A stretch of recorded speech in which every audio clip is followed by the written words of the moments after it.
एक उदाहरण सांगतो आणि सेवा समाप्त करतो. दादा, एका मायमाऊलीचा डोळा खराब झाला, रडायला लागली ती. दादा काय गाई, डोळा खराब झालाय रे वागा माझा, काय करशील आई, काळजी नको करू ग. जळगावच्या सर्वात मोठ्या महागड्या हॉस्पिटलमध्ये घेऊन जातो आणि तुझ्या डोळ्याचा इलाज करतो. आई परत रडायला लागली. दादा जळगावला जाऊन जर डोळा नीट नाही झाला तर काय करशील. मुलगा म्हणू लागला, आई तुझ्या आशीर्वादाने यावर्षी भरपूर केळी झाली ग, मुंबईतला सर्वात मोठ्या महागड्या हॉस्पिटलमध्ये घेऊन जातो आणि तुझ्या डोळ्याचा इलाज करतो. आई परत रडायला लागली. दादा मुंबईला जाऊन जर डोळा नीट नाही झाला तर काय करशील. मुलगा म्हणला, आई तुझा एकुलता एक मुलगा आहे, मी 15 एकर जमीन आहे मला हवेटच, त्यातली 5 एकर जमीन विकतो आई, अमेरिका सारख्या बलाढ्य देशामध्ये तुला घेऊन जातो आणि तुझ्या डोळ्याचा इलाज करतो. आईचे डोळे पाण्याने डबडबले. बस लेकरा, आता ऑपरेशन करण्याची गरज नाही रे. आता जरी मला यम नेण्यासाठी आला तर हसत मुखाने त्या मरणाचा स्वीकार करील का. माझी कुस पवित्र झाली रे, माझ्या कुशीमधून तुझ्यासारखा प्रेम करणारा पोरगा जन्माला आला. पोरगाही रडायला लागला, नाही रडायला लागली. पोरगा आईला म्हणतो, आई माझी परीक्षा घेत होतीस का ग तू. हो रे बाळा, मी तुझी परीक्षा घेत होते. बघ आई, मी तुझ्या परीक्षेमध्ये पास झालो. माय तुझ्यासाठी 5 एकर जमीन विकायला तयार झालो. आई एवढं प्रेम आहे माझं तुझ्यावर.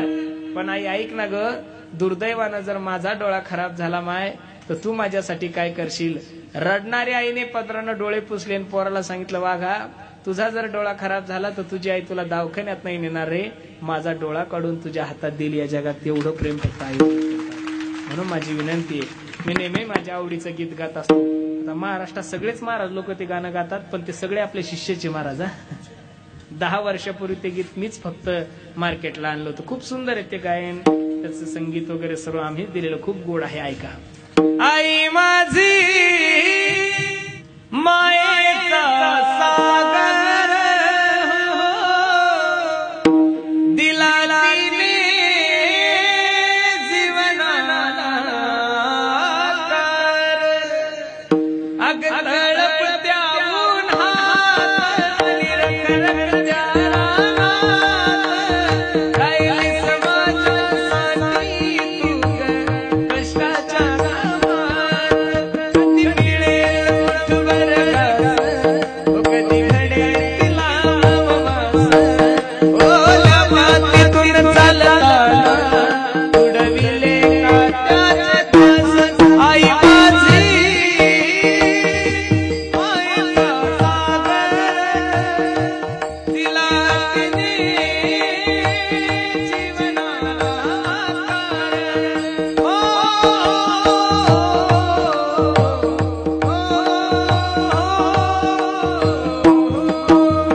नवीन चांदणी तू ग, चंद्राची कोर, शीतल तुझी छाया मला हवी जीवनभर.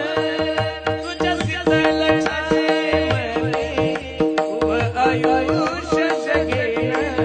आई देवापासी मी ग, आई तुलाच ग मागेन. आई माझी